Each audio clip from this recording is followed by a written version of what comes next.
కూడా వివరించి ఆయన పెద్ద మనిషి కాబట్టి, సంస్కారం ఉన్న వ్యక్తి కాబట్టి ఆయన నేను తిట్టకుండా ఉండాల్సింది అని కూడా చింతిస్తూ చెప్పాడు.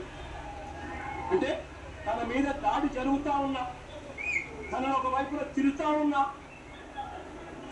అప్పుడు భావోద్రేకంలో ఆయన 2 తిట్లు తిట్టినందుకు ఇంటికి వచ్చి బాధపడి ప్రెస్ మీట్ పెట్టి మీడియా సమక్షంలో ఆయన దీనికి వివరణ ఇస్తూ అయినా నేను తిట్టకుండా ఉండింటే బాగుండేది, నేను చింతిస్తున్నాను అని సంస్కారం కలిగిన వ్యక్తిగా అంబటి రాంబాబు వివరణ కూడా ఇచ్చాడు. అంతటి సంస్కారం ఉన్న వ్యక్తిని నిజంగా చేతనైతే పొగడాలి, నిజంగా చేతనైతే పొగడాలి.